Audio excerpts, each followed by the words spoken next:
कोई भी सबसे पहली जगत में पूजनीय और श्रेष्ठ गुरु मां है। इसलिए उन दुर्बुद्धि, उन दुराचारी, उन नरकगामी पुरुषों की क्या बात करें जो अपनी मां के ऊपर हाथ उठा देते हैं, जो अपने मां को कटुवचन कहते हैं। मां जैसा 9 महीने गर्भ में रखा, इसके बाद हमारा कितने वर्षों तक मलमूत्र फेंकती रही, अपने रक्त को दूध बनाकर हमें पिलाकर पोषण करती रही। उस मां का जब सेवा करने का अवसर आता है, अनाथ आश्रम भेजा। माना तो 10 लाख रुपया, 100 लाख रुपया जमा कर देगा अनाथ आश्रम में, उनकी खूब सेवा होगी। लेकिन प्यार, अपना पुत्र अगर 2 रोटी लेकर के आए मुस्कुरा करके, मां कैसी हो, इससे बढ़कर के रुपया पैसा और सुविधा नहीं होती। प्यार कौन देगा? तुम बच्चे थे, तुम्हें अनाथ आश्रम में भेज जाती, जाकर के पैसा जमा कर देती, तेरा हालत क्या होता? आज जब मां की सेवा का अवसर आया, ये जवान लोग VIP बनते हैं। ये धर्म है। धर्म निश्चित अपना प्रभाव दिखा कर रहता है। तो अधर्म करोगे तो दंड मिले। सबसे पहली बात समझ लो, मां। जिसके मां हो और कोई देवी देवता पूजने की जरूरत नहीं, पूजो तो तुम्हारे भाग्य की बात है, लेकिन सबसे बड़ी देवी मां है, सबसे बड़ी पूजा मां है। अगर अपनी मां की सेवा कर ली तो भगवान को प्रसन्न कर लिया। मान जाओ हमारी बात, जहां तक हमारी आवाज पहुंचती हो, अगर तुम्हारी मां हो तो चूकना मत। मां का आशीर्वाद ले लो, विश्व ब्रह्मांड में कभी परास्त नहीं होगे। मां महामहिम गुरु है। हाँ, अगर आप वृंदावन वास करते हो, अपनी मां को पास रखो। जैसी भी परिस्थिति हो, उस परिस्थिति से अपनी मां की सेवा करो, अपने पिता की सेवा करो। संन्यास लेने पर वो पिता सन्यासी बालक के साष्टांग दंडवत करेगा, लेकिन वो बालक अपनी मां को साष्टांग दंडवत करेगा। ये बहुत बड़ी महिमा मां की है। पूज्य बाबा कह रहे हैं, इसलिए मां को इस मनुष्य लोक में प्रथम देवता, प्रथम गुरु मानना चाहिए। मातृ देवो भव हमारा वेद कहता है, और पितृ देवो भव। अपने माता पिता की जिसने सेवा नहीं की, आज्ञा नहीं मानी, मनमानी आचरण किए, वो कभी सफल नहीं हो सकता, किसी भी मार्ग में सफल नहीं हो सकता। पूरा जीवन रुपया कमा करके अपने बेटे को बाबूजी बनाना चाहो, बेटे ने जब बूढ़ा अवस्था आई, पानी देने की अवस्था आई, तो घर से निकाल दिया। माता पिता की आराधना करना ये भगवत भक्ति है। पुंडरीक जी महाराष्ट्र में अपने माता पिता को भगवान मान करके उन्हीं के 8 पैर सेवा में रहते। तो आज भी जो विट्ठल भगवान है, उन्हीं को दर्शन देने के लिए गए थे। एक ईंट डाल दी, उसी ईंट में खड़े हो गए। ऐसे आज भी खड़े हैं। ऐसे कहा, जब माता पिता की सेवा पूर्ण हो जाएगी तब महाराज आपके दर्शन करेंगे। माता पिता भगवान का स्वरूप है। ये आज जो वातावरण बदल रहा है, बहुत गुस्सा लगती है जब देखने को मिलता है कि जवान बहू और बेटा मिलकर के बूढ़ी मां को मार रहे हैं। वो बेचारी उठ नहीं सकती, वो हिल नहीं सकती। अंतिम समय तक या तो जलोगे ऐसी जगह जहां बचाने वाला कोई नहीं होगा, या सड़ोगे। ऐसे अधर्म करने वाले को कभी और हम कहते हैं, उस मां से पूछ लो जिसको तुमने मारा है, उसी मां से पूछ लो कि बोलो इसको क्या दंड दे, तो यही कहेगी कि कभी मत दंड देना। वो पिटते हुए भी यही कहेगी कि तू सुरक्षित रहे, तू सुरक्षित रहे। एक मां को मारा तो दूसरे भाई ने रिपोर्ट कर दी, पुलिस आई, मां से पूछ रहे, तुम्हें मारा? नहीं, मारा नहीं, बातचीत हो रही थी, ऐसे धक्का लग गया। धक्का दिया? नहीं, हमारा धक्का उसको लग गया। छोटा लड़का कह रहा है कि इतना जोर से डंडों से मारा, इसके शरीर को देख लो कितने डंडे पर। चुप। मां का स्वरूप क्या होता है, समझो क्या स्वरूप होता है। पीट के अपमानित होकर भी अपने बेटे को अपमानित और पीटने की इच्छा नहीं है। ऐसी वात्सल्यमयी मां को, ऐसे पिता को जो मेहनत करके कमाते अपने बच्चे का पोषण किया और वो जवान हुए, डंडों से मारते हैं घर के बाहर। अरे राधा राधा, ऐसे दृश्य देखने को मिलते हैं ना। वो नाम ये खा खा करके सब जवान हुए हो, और अब माता पिता की सेवा का अवसर आया तो मुंह चुराए घूमते हो। मुंह चुराने का समय नहीं है, अपने कर्ज उतारने का समय है। ऋण हमने आपको कई बार सुनाया है। एक कश्यप नाम के ऋषि थे, महाभारत में है। तो तपस्या परायण थे। तो जिस वृक्ष के नीचे तपस्या कर रहे थे, ऊपर बगुली बैठी हुई थी। बगुला जो टांग उठाकर ध्यानस्थ रहता है मछली के लिए, तो बीट ऊपर गिरा करके तो क्रोध भरी दृष्टि से देखा, तत्काल आग लग गई, बगुली भस्म होकर नीचे गिर गई। तब का प्रभाव होता है। अब उनको बड़ा गर्व हुआ कि नहीं, काफी हम सिद्ध हो चुके हैं, बगुली भस्म हो गई। उठे, भिक्षा के लिए गए, तो एक दरवाजे में जाकर भिक्षाम दे ही, तो एक बहू निकली। उसने कहा, भगवान कुछ क्षण रुकिए, अभी बना करके लाए। बड़े मृदु वचन से उनका सम्मान करते हुए अंदर गई, तो दूसरे दरवाजे से उसका पति आ गया। जब पति आए, पति की आराधना, उनको जल पिलाया, आसन पे बैठाला। फिर इतने में कुछ समय लगा और कहा, भगवान आपके घर के दरवाजे अतिथि देव विराजमान है, आज्ञा हो तो भोजन। अरे उनका पहले अतिथि देवो भव, अतिथि की सेवा करो। अब वो गए, इतना विलंब क्यों किया? उनका हमारे पति देव आ गए। तू मुझे समझते नहीं है, इतना विलंब क्यों किया? बोले, महाराज जानती हूं उस वृक्ष की बगुली नहीं हूं कि तुम्हारी आंख टेढ़ी करने से भस्म हो जाऊंगी। अब उनके होश उड़ गए कि ये बात तो केवल हम जानते हैं, दूसरा कोई जानता ही। तो उनका तुम कैसे जाने? बोले मैं अपने पति सेवा के प्रताप से पतिव्रता हूं, मुझे तीनों कालों का ज्ञान है, तुम्हें बिल्कुल ज्ञान नहीं, अभी तुम अज्ञानी हो, अपने को ऋषि भले समझते हो। कश्यप ऋषि नाम था उनका। जाओ, तुम्हें अगर ज्ञान प्राप्त करना है तो जाओ, वहां एक कसाई रहते हैं, वो तुम्हें ज्ञान प्रदान करेंगे। अब कोई संशय नहीं था, क्योंकि अलौकिक बात उनको पता है पातिव्रत धर्म से। वहां गए, जिस कसाई का परिचय बताया था तो मांस बेच रहा था। कोई कहता 2 किलो तो 2 किलो, किलो तो 1, और ऊंट चल रहे थे। तो कहा कैसी गंदी जगह भेज दिया। चलने लगे तो कहा कश्यप ऋषि। पहला आश्चर्य हुआ कि ये तो नाम बता रहा है हमारा, हमने तो अभी कुछ बात भी नहीं की, वो अमुक गांव की पतिव्रता ने भेजा है। अब और आश्चर्य हुआ। कहा हाँ। बोले खड़े रहो, मैं अपना व्यापार कर लूं, बस अभी आपके साथ चलता हूं। खड़े रहे, थोड़ी देर में वो बेच के दुकान बंद करके कहा तो उनका पहले ये बताओ, इतना निंदनीय कार्य करते हो तुम? तो उनका मेरा जन्म हुआ है इसी कुल में, मैं हिंसा नहीं करता, मैं मांस लाता हूं और बेचता हूं और अपने परिवार का पोषण करता हूं, क्योंकि मैं ऐसे कुल में जन्मा हूं। तो उनका तुमको ये कैसे पता चल गया मेरा कश्यप नाम है? बोले आपका नहीं, आपके बाप का, आपके पुरखों तक का हमको पता है। और ये कैसे पता चला कि वो बहू ने आपको कहा है ऐसा? बोले मुझे तीनों काल का ज्ञान है, भूत भविष्य वर्तमान। बोले इतना निंदनीय कार्य करते हो? तीनों काल का? बोले हर समय नाम जप करता रहता हूं और अपने कुल के अनुसार व्यापार करता हूं, और मेरी प्रधान पूजा, चलो घर देखो।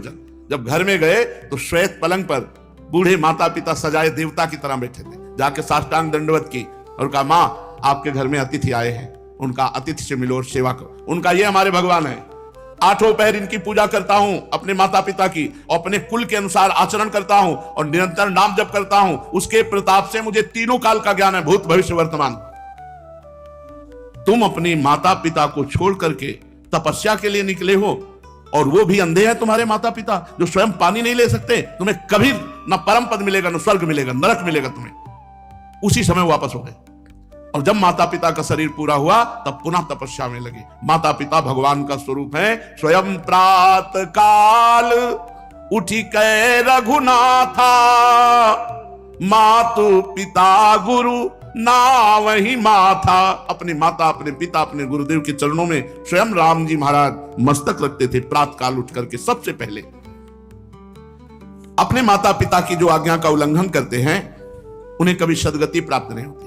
अब ध्यान से सुनो, यदि माता पिता भगवान का नाम जब भगवान की भक्ति का विरोध करने वाले हो तो उनकी नहीं बात माननी चाहिए।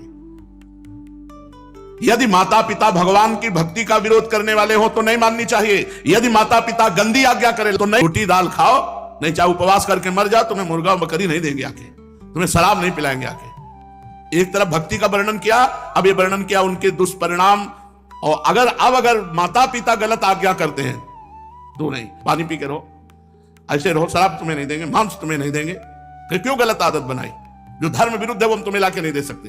यदि माता पिता भक्ति विरोधी हो तो उनकी बात नहीं माननी चाहिए। सेवा करने की बात नहीं कह रहे, सेवा करो, बात मत मानो। यदि भक्ति विरोधी है तो बात मत मानो। यदि वो भक्ति विरोधी आदेश करते हैं, मांस भक्षण, मदिरा पान या कोई गलत आचरण का, बिल्कुल आदेश मत मानो, बिल्कुल अमंगल नहीं होगा। तजो पिता प्रहलाद विभीषण बंधु भरत महतारी, गुरु बल तजो कंत ब्रज बनितन भेमुद मंगलकारी, जाके प्रिय न राम अभय देही, तजिए ताहि कोटि वैरिशम यद्यपि परम स्नेही। दूसरे का धन चोरी से, बेईमानी से, घूस से, छल कपट से कभी नहीं लेना चाहिए। नहीं, वो तुम्हारे परिवार की बुद्धि भ्रष्ट करके नष्ट कर देगा। इस बात को बैठा लो, वो एक ही बार वाला सब पूरा नष्ट कर देगा। तुम्हारे घर के बच्चों की बुद्धि भ्रष्ट, पत्नी की बुद्धि भ्रष्ट और तुम्हारी बुद्धि भ्रष्ट। रोगे बाद में बैठ के। कितने ऐसे उदाहरण हैं। एक बहुत बड़े ऑफिसर पद में थे, फार्म हाउस और क्या क्या, अकेला लड़का, नक्शा था, कई गाड़ियां, सब। अब लड़का धीरे धीरे डिप्रेशन में पहुंचा, अपने हाथ से अपना गला उड़ा दिया। अब बैठे पूरी जिंदगी भर रो, क्योंकि बुढ़ापा हो गया है तो अब ये तो हो नहीं सकती कि संतान उत्पन्न हो जाए। अब केवल सोचो कि तुमने क्या क्या किया। अब जीवन भर वही फार्म हाउस और महल और गाड़ियां देख देख के रो कि इनका अधिकारी कोई नहीं है। धर्म से चलो, साइकिल से चलोगे तो भी उन्नति को प्राप्त होगे, आनंदित रहोगे। मान लो हमारी बात। अधर्म का पैसा दूसरे को, निर्दोष को दंड दिया और दोषी को मुक्त कर दिया रुपए के बल से, तो वो सरकारी, आखिरी सरकार जहां किसी की घूस नहीं चलती, वो जब न्याय करेगा तो ऐसी जगह फंसोगे, पूछो मत। एक बड़ा बलवान ऊपर चढ़ा छत पे, और बहुत बड़ा सरोवर था, और जहां उसको कूदना था वहीं नीचे चट बनी हुई थी सीमेंट की, ऊपर पानी था। अब उसको समझा कि पानी ऊपर से कूदा, ऐसे ककड़ी की तरह फट गया। यह है ऊपर वाले का न्याय, किसी और को फाड़ने की जरूरत नहीं पड़ेगी। बुरी दशा आने के पहले बुद्धि बदली जाती है, वहीं गिरोगे, ऐसी जगह फिसलोगे, ऐसी जगह फंसोगे जहां निकलने के चांस नहीं रहेंगे। अवश्य में भोक्तव्यम कृतम कर्म शुभाशुभम। धन दिमाग में भरे हुए हो, अगर धर्म से धन कमाओगे तो माना कि आप बहुत गरीबी से चल सकते हो, लेकिन आपके पुत्र, आपका परिवार सुसज्जित तेजोमय होगा। और अधर्म कमाओगे तो यही सब बाधाएं ऐसी आएंगी जो जिंदगी भर केवल सड़ते रहोगे, दिमाग तुम्हारा सड़ा हुआ होगा, कोई उत्तम विचार, कोई आनंद, कोई चिंता शोक का नाश करने वाला विवेक आपको प्राप्त नहीं होगा। इसलिए अधर्म का धन, निर्दोष को दंड, दोषी को छोड़ देना, इसीलिए बहुत बच के अपने जीवन को चलाओ। केवल धन ही और जीना ही काफी नहीं है, मरना भी है आगे, मर के फिर जाना है दरबार में सरकार की, और उसका हिसाब होना है। यही केवल हिसाब नहीं होता है, यहां तो नॉर्मल हिसाब है, एक एक सेकंड का हिसाब सेकंड के कम हिस्से में हो जाएगा। चित्रगुप्त तुम्हारे मन में बैठे हैं, ये चित्रगुप्त वो है जो तुम्हारे मन रूपी सीसी कैमरे में पूरे अनेक जन्मों की सीन सहित सब बातें भरी है। उसी को तो नाम जप मंत्र जब से डिलीट कर दिया जाता है, जब नाम जप मंत्र जप करते तो सामने छा जाता है। इसलिए भाई अधर्म के धन से बचो, क्योंकि ये बुद्धि भ्रष्ट कर देता, परिवार को नष्ट कर देता है। ये बात अपने दिमाग में बैठा लो। अधर्म से दूसरों का धन लेने वालों, छल कपट करने वालों, ये बात को समझ लो। चाहे जिस पद प्रतिष्ठा पे हो, वो धन तुम्हारे लिए नाश का कारण बनेगा। मान लो ये बात, मान लो, प्रार्थना मान लो, नहीं आगे परिणाम देख लेना। कोई नहीं देख रहा, लेकिन तुम तो देख रहे हो, तुम देख रहे हो। कोई गवाही नहीं, लेकिन तुम गवाही हो। यहां जैसे वो जो जिससे गुप्त बात पूछनी होती, उसको वो दबावा दे करके वो मशीन में डाला जाता है कि वो वही बोलेगा जो सत्य है। नहीं, वो हमें नारकोटिक, हाँ जो भी ऐसे, वहां नारकोटिक की जरूरत नहीं, वहां बोलोगे ही सत्य, और तुम्हें बोलने का अवसर ही नहीं मिलेगा। केवल यस यस, एक सेकंड के हिसाब में अनंत जन्मों का हिसाब करने की सामर्थ्य रहती। तुम्हारे सामने शील चल रही, तुम स्वीकृति देते चले जा रहे हो, बस ये चल सुअर बन, गधा बन, अब गए सुअरी की कोख में, अब भोगो। अवश्य में भोक्तव्यम कृतम कर्म शुभाशुभम। भाई सावधान, ये कर्म भूमि है, जो कर्म करोगे तुम्हें भोगना। हम खुल के इसलिए कहते हैं कि तुम्हारे दिमाग में पहुंच जाए, तुम्हारे दिमाग में समझ में आ जाए। और ये मत सोचना कि दान दे देंगे तो हम पवित्र हो जाएंगे, डबल पाप लगेगा। अगर भजन करने वालों को अधर्म का धन दान किया तो उनकी बुद्धि भ्रष्ट हुई, उनका भजन मारा गया और नरक जाओगे। अधर्म से कभी भी धर्म की पूर्ति हो ही नहीं सकती। फिर बिल्कुल पक्की बात समझ लेना। ये मत सोचना कि बेईमानी करके हराम के जितने मनावे कमाओ, उसके बाद थोड़े बाबा जी को दे दिए तो हम चक्का आनंद लेंगे। बाबा जी को अगर आप दोगे तो उनकी भी बुद्धि भजन से विपरीत जाएगी, उसका भी पाप तुमको लगेगा। इसलिए वो राधा बाबा कहते थे कि ईमानदारी का पैसा यहां देना हमें। जैसे कभी किसी को कोई भागवत सुना को तो बोले हम तुम्हें दक्षिणा देना चाहते, तो एक घास काटने वाला है, बोले बाबा पक्की ईमानदारी का, हम रोज घास काटते उसी का मिलता है, लो बाबा बोले लाओ। एक संत को देखा जो पैर का रिक्शा जब चलते थे तो उसी ऐसे खड़े हो जाते, ला रे, बोले बाबा हम गरीब आदमी, बोले ला, तो 50 पैसा दे देता या 1 रुपया, वही बस ले, कि वो पसीना चुआ रहा है, मेहनत कर रहा है, वो 50 पैसा 1 रुपया दे। आजकल प्रायः लोग शॉर्टकट से धनी बनना चाहते हैं। कितनी जन आत्महत्या कर रहे हैं। मोबाइल में वो एडवर्टाइज भी आती है, अब नए नए लड़के और जितने सब हैं करोड़पति बनने के लिए रुपया लगाए चले, माता पिता की पर्स खाली करके वो मोबाइल में वो जुआ गेम ले परेशान है। अनंत ब्रह्मांडों का स्वामी अपने आप को दांव में लगा दो, वो अपने आप को दे देंगे, वो अपने आप को दे देंगे तो अनंत ब्रह्मांड तुम्हारा। तभी कहते हैं बिना दस्तखत के जब जो जरूरत होती है, मांगना नहीं है किसी भी तरह का। आप सत्संग सब सुन रहे हैं, किसी भी तरह का यहाँ कोई फ्रॉड आपको नजर आता हो कि ऐसे तो कहते हैं कि मैं लेता नहीं हूं, पीछे बैग में ले जाते हैं, लेता कोई खड़ा होकर बता दे, आप दे दोगे हाथ उठा करके। ऐसे किए तो भिक्षुक हैं, बाबा जी हैं। ये बिजली का बिल हमारे घर में बिजली नहीं पैदा होती, इसकी भी फीस लगती है। इसका अगर आप दे देते हो तो आराम से बैठे हो, चल रहा है, और जब कट जाएगा तो दीपक जला के सत्संग करेंगे, माइक हटा के करेंगे। आ जाता है तो दाल रोटी हो जाती है, ज्यादा आ जाता है तो सब्जी भी बन जाती है। आ गया तो जो जैसी व्यवस्था भगवान कर दिए उससे किसको ये नहीं कह सकता कि मेरे से मांगा गया। और भगवान की कृपा से सब कुछ चल रहा है। हमारा अगर जीवन भगवान में अर्पित है तो जिन्होंने अनंत ब्रह्मांड बनाया वो हमारी व्यवस्था नहीं करेंगे क्या यार? तुम्हारे द्वारा व्यवस्था चलेगी? कई बार राधा केल कुंज में ये सत्संग में कहा, तुम्हें भगवान की कसम है अगर तुम्हें लगता हो मेरे द्वारा राधा केल कुंज चलती है तो कभी 50 पैसे भी आमद चढ़ाना, कभी नहीं। ये भगवान से चलता है, देखो कैसे चलता है। ऐसे चलेगा बिना पेट्रोल के, बिना ड्राइवर के। पुष्पक विमान में लगता था क्या ड्राइवर? पेट्रोल लगता था।